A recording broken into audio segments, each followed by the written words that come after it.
and welcome to the Do Good Stuff live show. Good people come from good families that make up great communities, doing one act of kindness at a time, and we share positivity and stories that helped us shift from surviving to thriving. And on today's show, we introduce you to someone really amazing, Peter Rosenberger, and we will share his inspirational journey. So don't go away, we'll be right back.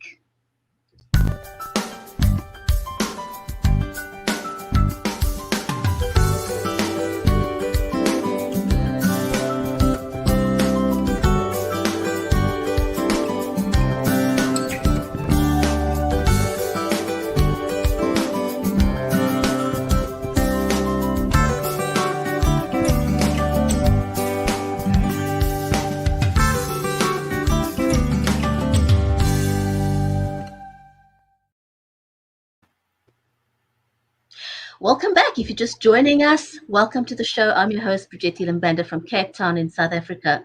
On the show, we share positivity and stories that help us shift from surviving to thriving.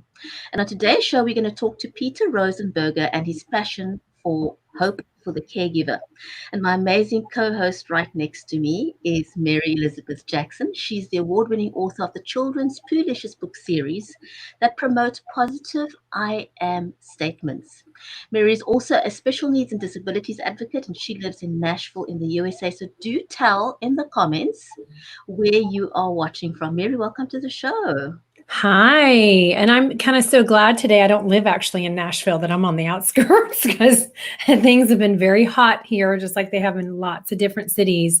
And we're praying for peace. And I'm so excited about our show today and having Peter on, because I mean, he and his wife actually both are doing multiple do good stuff in the world.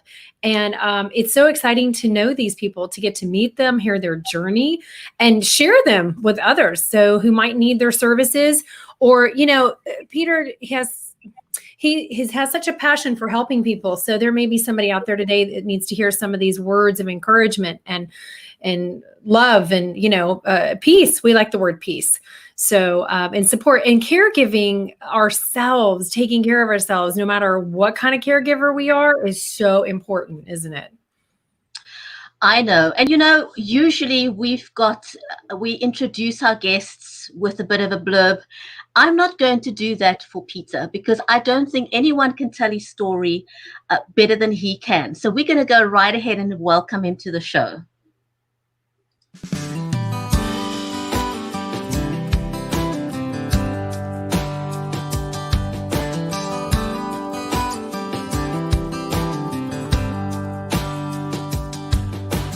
Baby, let's write a love song tonight. Well, you bring the rhythm and honey, I'll bring the rhyme. Make it high, make it low, make it fast, make it slow. Baby, let's write a love song. Well, it'll go la la la la, kiss me.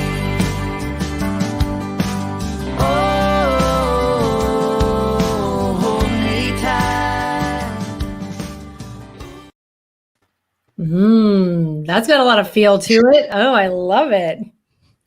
Good morning. Good morning, Peter. Good welcome. afternoon. Welcome to the show. So great to have you here. It is a treat to be with you all. Thank you very much for the privilege and for just letting me hang out with you a little bit, talk about caregivers, talk about the family in distress as we deal with these challenges. So thanks so much. I know, right? There's a lot of stress and distress going on at the moment. And so, you know, we can do with some stories that uplift us and our communities and our viewers. So, Peter, tell us your story. I met a woman who had a broken body. She had a car wreck a couple of years before I ever met her. She'd had about 20 surgeries by the time we met at college. She resumed her studies at college, and friends said, you guys need to meet. And she had a limp. I noticed a limp, and then she had some scars on her lower leg. I had no frame of reference what it was like to be in a relationship with someone who's hurt. I found out she'd had about 20 surgeries or so by the time I met her. And I just saw past that. I saw this amazingly beautiful young woman, and don't take my word for it. Google her. I was Googling her that day, and we didn't even have Google back then. And then I heard her sing, and I knew that it was all over at that point, that I was going to care for this woman for the rest of her life and quite possibly mine. I didn't know what that meant. I didn't know what any of the things, that the dynamics, that how it would change everything about both of us. The surgeries kept mounting. And the doctor said, look, if you guys are going to have children, you need to have them when you're young.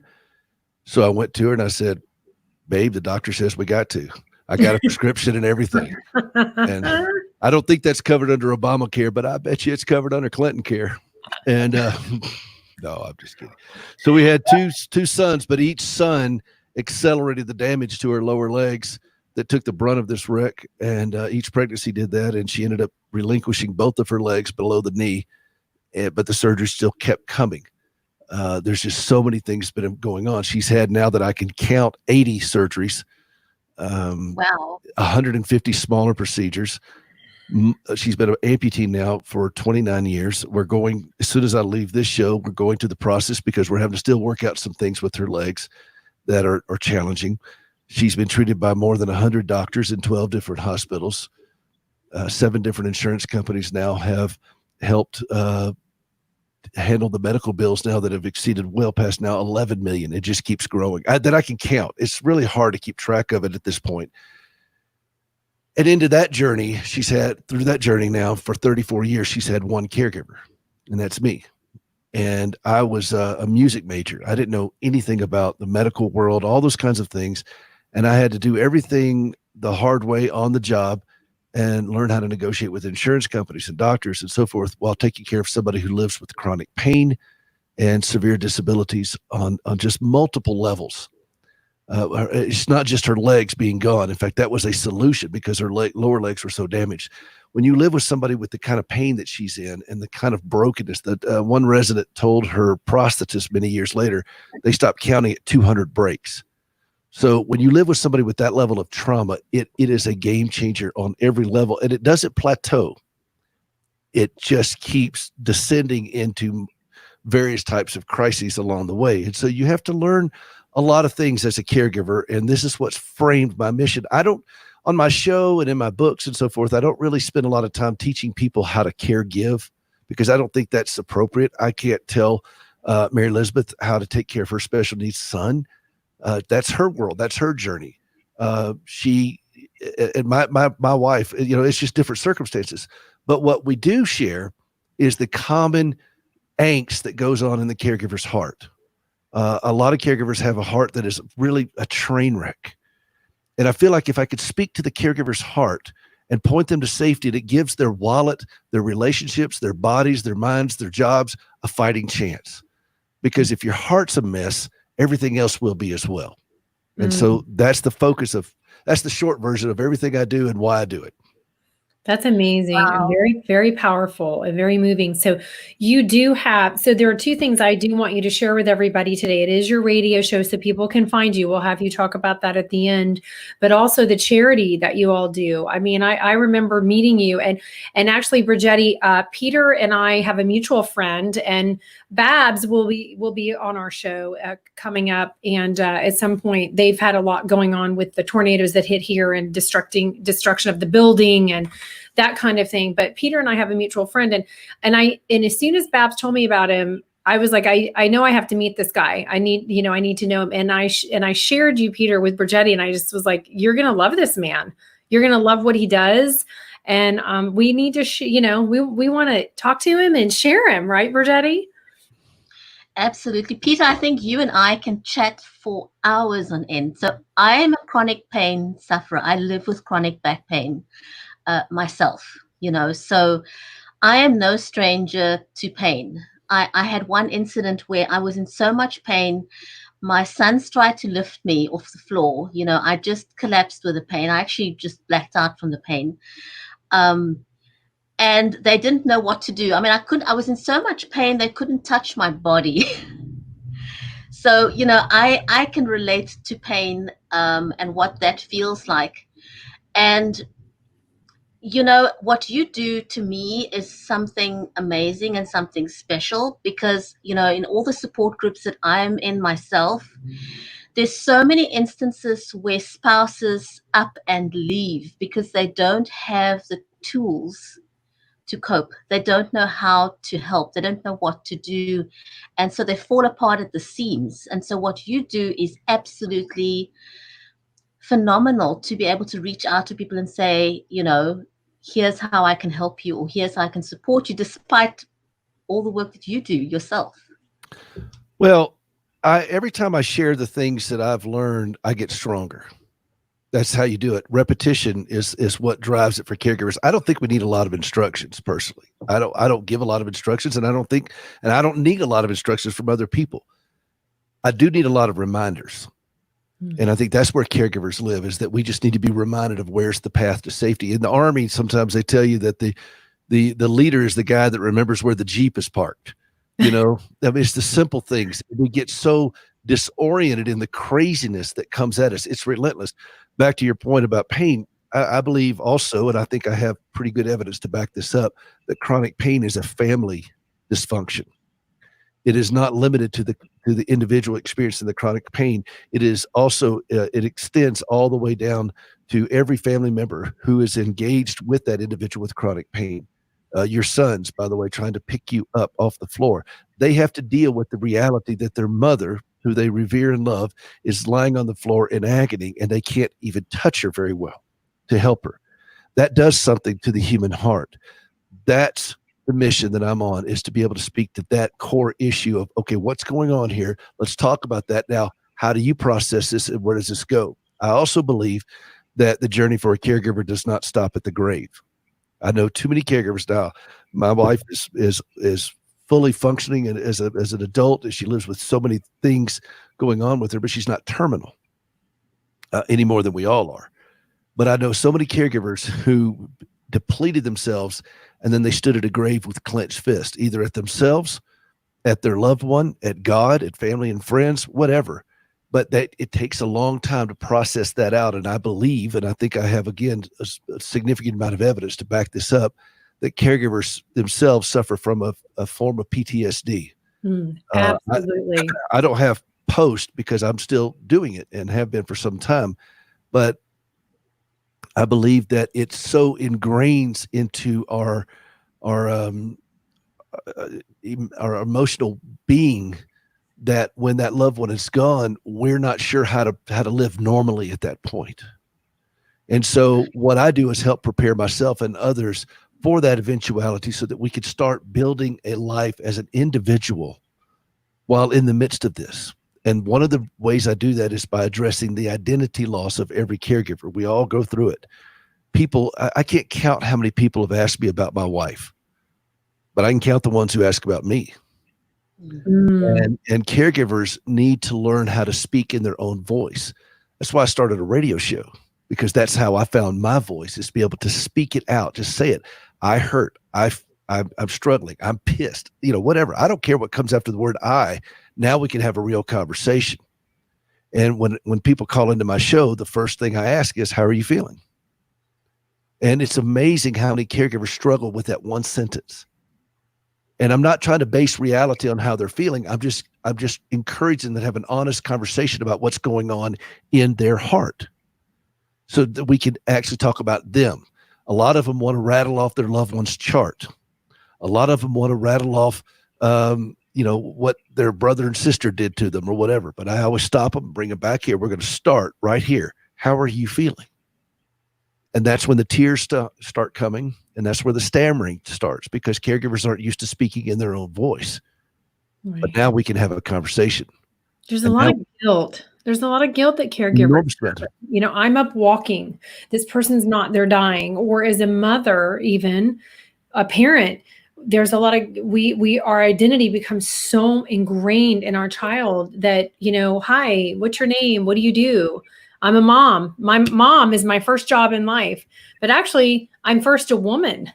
And, I know that for me, I have tried to find something to not take away from my children and my job, but to add to it so that I have my own identity, because We all need our own identity. And it's hard for us to separate ourselves from what we do, like what you do, what Brigetti does when we're a caregiver. That becomes our total identity in life, because it gives us a purpose when we're taking care of someone else. And we usually do a better job of that than ever taking care of ourselves. Peter, if someone's just newly become a caregiver, a spouse or a child or a parent, it's usually pretty overwhelming, and it's usually a pretty lonely road. Even if you have siblings, there's usually that one person that takes the role of the main caregiver. It's an overwhelming undertaking. What would you say to someone who's just been thrown into that role? Breathe. 4 seconds in, 8 seconds out. Just breathe. And start on a journey of learning what is yours and what is not yours. A reporter asked me that once in an interview. What's the hardest thing you've learned as a caregiver? And you've heard my resume. The hardest struggle for me as a caregiver is to know what is mine and what is not mine. I didn't do this to my wife. I can't undo it. That's not my job. My job is to be the best steward I can of this situation and think of the unit. So I can't make decisions about what's best for Gracie every time. I have to think about what's best for us. Sometimes I have to think about what's best for Peter. And by doing that, it's not selfish. It's being a good steward, because if I'm not in a good place, emotionally, physically, financially, professionally, morally, the impact on her is massive. So if I need to carve out a window just for me to catch my breath, if I need to sit down at the piano and just play for a little bit, if I need to go for a walk, if I need to change the way I eat, no matter what they do, that's what I got to do in order to be the best steward of what I'm doing. You don't own this. You're a steward. And stewardship is a much different term. That's a term that we don't use a lot in our culture. In America, we're $24 trillion in debt. So stewardship is clearly not a word that we're familiar with in our culture. However, it is a word that caregivers, by adopting that word, can lead them to a healthier place. You're not going to fix this, but that's not your job. And you're not going to feel better about this, but that's not the goal. If you're trying to be happy and feel better about this, you're going to be terribly disappointed. The goal is not to feel better. The goal is to be better. Happiness will come if we pursue healthiness. But happiness is an elusive and a cruel taskmaster, if you will, because if we're not happy, then we feel like our life is bad. And I don't agree with that. I think that we're going to grieve at any given point. I think we could laugh. I think we could laugh while there's tears drying on our cheeks. But if we're trying to feel good all the time, we're going to end up being miserable and make other people miserable around us. But if we're working to be better as a human being, as a parent, as a mom, as a dad, as a spouse, be a better person through this. And that's the whole person. That's body, soul, spirit. That's the whole person being a better person. There's a path to that. And that gets us on a path to healthiness. Healthy caregivers make better caregivers. It's just that simple. So we want to somehow suspend all the rules of healthiness to throw ourselves recklessly at this suffering human being. But by doing so, we're actually compromising the one person who's standing between them and even worse disaster. So we back up and say, okay, what's the next right thing for me to do? And the next right thing for me to do may be to take a nap. The next right thing for me to do may be to put down this soda and pick up a glass of water instead. Simple things. It doesn't have to be complicated. The next right thing for me to do may be for me to just breathe. 4 seconds in, 8 seconds out, calm my heart rate down. The next right thing for me to do may be to go to my doctor and get my blood work checked. That's how we do it as caregivers. Absolutely. That is amazing advice, real practical advice, because without those little things, if you don't take care of yourself first, you can't take care of the person you're supposed to be taking care of. So I think that is some of the best advice anybody will receive. What are some of the mistakes you see people make when they, in caregiving? Well, I'm the crash test dummy of caregivers. I have forgotten more mistakes than most people are going to make. I'm the Wile E. Coyote of caregivers. I think the biggest mistake that I've made, and seems to be a trend in my fellow caregivers, is thinking that it's all up to us. Somehow that this is all up to me to fix this thing. And it's not. It's just simply not. And once you understand your role in this, then it's a game changer for everything else. I think another big mistake that I've made, and a lot of caregivers seem to do so, is that we judge ourselves without mercy on our job performance. We see all the mistakes that we've made, and we allow that to dictate to us our value as a caregiver and as a human being. And I say to my fellow caregivers, I say this to myself: if you're going to judge yourself on your performance, then be fair. And then also judge yourself on your job attendance record, which is flawless. Right. Because That's true. we keep showing up. Now, we may show up battered and bruised and swearing sulfurously under our breath, but we're showing up. What does that say about you as a person, that you keep showing up without pay to do a job without mercy? It is relentless to be a caregiver, and yet you keep showing up. What would you say to somebody else who was doing this? Would you just slap them around, or would you look at them and say, you know what, you're extraordinary? This is what I'm trying to get caregivers to understand, is how to value what they are really bringing to the table. And that is the mistake that so many caregivers make. We're always going to make mistakes in dealing with doctors. We're always going to make mistakes in dealing with insurance companies or with our loved ones. We're going to lose our cool. All right. Yeah, we do. But we keep showing up. What would you say to somebody who is doing the very same thing you're doing? And I go with Mary Elizabeth here. Mary Elizabeth, the challenges of taking care of a special needs child. I'm surprised Mary Elizabeth's hair is not as white as mine. And because I'm only 30. Look what caregiving did to me. Oh, this is dirt. I haven't washed it in a while. I don't let this happen to somebody you love. But it's this is awful. No, but the challenges of it. But the thing is, as Mary Elizabeth will tell you, there's never a plateau.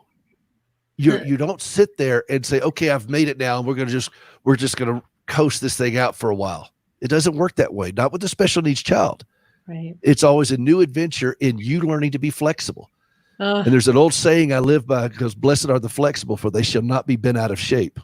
And but I would say that to folks who are judging themselves on their mistakes. And Mary Elizabeth and I've got to know each other a little bit, but I can imagine, I'm going to take a little bit of liberty here, Mary Elizabeth, but I can imagine that Mary Elizabeth has had those late night conversations with the ceiling fan where and big hot tears have come out of her eyes, and she has looked at herself as somehow I have screwed this up. Oh God, yeah. So, and we're talking teenagers. You got to put teenagers in there. Well, yeah, that's a whole different animal. That's a whole new special needs right there. We've all been there. Yeah. But has Mary Elizabeth and myself, have we equally gone after with the same critical eye that we've gone over mistakes? Have we gone over, wow, we have showed up, even uneducated, unprepared, untrained, and we keep showing up and doing the best we can? And do we strengthen our own heart with those kinds of things with the same fervor that we criticize ourselves with? And I would suggest to you, Mary Elizabeth, I'm going to take another leap of faith there, but I would suggest you probably haven't done that. I know I haven't. Right. I just critically go through and look at all the mistakes. And so I'm asking myself and my fellow caregivers, let's be fair. And let's also go back and affirm the fact that we keep showing up untrained, unschooled in all these things, and woefully sometimes unprepared. And yet we keep showing up just out of love and commitment and zeal to minister to somebody we care for. That's worth something. That's extraordinary. And caregivers that are all listening to this right now, please just take a moment to breathe that in for just a second. Nobody else may see that, but I do. Breathe that in for just a moment. So that's the advice I would give, Bridget. Wow, Very that is deep. so gold. You know, it's true. I mean, there's nobody takes time off to go to a caregiving school because it's on the job training, literally. You know, it's like you're a new mom. Instantly there's this human that you're caring for, and there's just nothing that, you know, the book says this and Google says that and auntie says this and uncle says that. But, you know, this little baby that's suddenly there has got a mind of its own. You know, and you're kind of just learning on the job. And the same with caregiving. You know, most caregivers have not had any kind of training whatsoever. They're just trying to figure things out as they go, minute by minute, day by day. And you learn as you go along. And some days you sort of literally feel, you know, what the heck am I doing? But I like what you said. We keep showing up. And that's the difference. We show up despite our misgivings. We show up despite the mistakes that we make. We show up despite the fact that we don't know what tomorrow is going to bring, but we show up. And I think that is so powerful. And I think every caregiver needs to give that to themselves and pat themselves on the back and say, if you do nothing else, you know, just being there, showing up is huge. Yeah. Well, look at the line behind you. How many people have shown up behind you?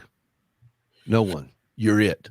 Yeah, right. And you know, that's another thing. So two things that when you're talking, one is I think as caregivers, even as moms, I think we tend to abuse ourselves unconsciously out of guilt, one. And two, I think that when you're a caregiver and nobody's helping and you feel alone, it's easy for people to go into self-pity and I'm all by myself and nobody else cares. And then anger and bitterness can set in. So as a parent who is taking care of kids and you feel alone because you don't want to impose on others and ask others for help, you need to ask others for help when you need help and not feel like you're imposing. That's the thing that caregivers tend to do, is just don't ask anyone for help because they don't want to bother anybody else. But I think that's something that caregivers struggle with. They struggle with guilt, and they struggle with there's bitterness and anger that can be there also, and being angry at those people around them that they think should have done more that did not. And I'm talking about people who take care of a spouse that maybe children couldn't come help take care of because they're so far away, you know, and that happens too, doesn't it?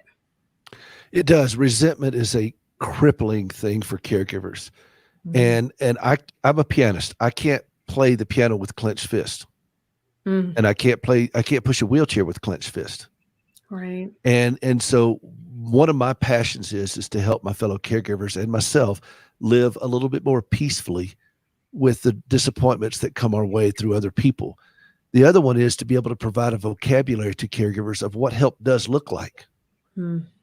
Sometimes caregivers don't know how to express what's going on, what the help need is. They don't know where to start. And so what I do is I help provide a vocabulary to start learning to what help actually is, and then hopefully inspire them with the courage to ask for that help.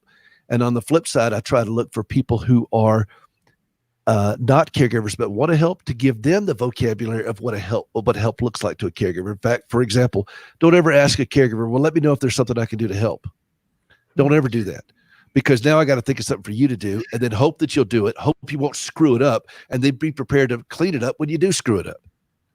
So, oh my gosh, amen to that, Peter. So what I instead do is say, hey, look, I'm at the grocery store. Do you need some milk? Hey, when's the last time you saw your doctor? And you start pointing them in the right direction. How's your car looking? Do you need your tires rotated and balanced? Can I go have my mechanic do that for you? Don't just show up with a tuna noodle casserole. You know, some caregivers need a car. They can't drive a tuna casserole to work. And so these are things that we can do. You know, I grew up in the South, in Tennessee and in South Carolina. Mary Elizabeth will know this. You know, wherever two or three are gathered, there's macaroni and cheese. We got that. We got to do a little bit more. We're always, I'm sorry, your wife lost her leg. Here's a casserole. There's more going on. And so these are things that I want to help my fellow caregivers understand, and then help people who want to help caregivers understand of what it's like to be able to effectively touch those needs and help get caregivers back on the path to safety. Peter, that's such a valuable thing that you said. It's one thing supporting caregivers, but also teaching people how to support caregivers. If you can't be that caregiver yourself, how can you practically support the person that is taking that role full time? I think that's huge. And businesses. A lot of businesses don't even, caregivers make up a vast amount of Americans in our country are serving as a family caregiver. And businesses, I'm amazed that they don't know how, that we buy things, we purchase things, we go to movies and all that kind of stuff. I mean, we do things. And I'm amazed at how many businesses don't know how to effectively connect to this huge demographic of people who we purchase things. We have money that we will spend. We're not all destitute. And money's always tight, but we still spend it. We need to buy a car. We need to do certain things. And I'm amazed how many businesses don't know how to speak caregiver. And so that's what I'm trying to do. I speak fluent caregiver. So I'm trying to help other people speak caregiver. Peter, thank you so much. We're out of time. A massive big thank you to you for spending this time with us. Drive safely as you take your wife to her appointment, and I really hope we could have you back sometime again, because there's so much more we could talk about. Thank you for being on the show with us. And where can Anytime. people find your radio show? Where can they find you on your Hope, show? hopeforthecaregiver.com, hopeforthecaregiver.com, or just Google me. Okay. Thank you, Thanks, ladies. Peter. Thanks for the privilege. Take care. All right. Bye-bye. That was amazing. Thank you for joining us, everyone. Remember to do good stuff and to inspire each other one conversation at a time. And do join us again. So from me, Brigetti in Cape Town, it's goodbye for now. Bye from Tennessee.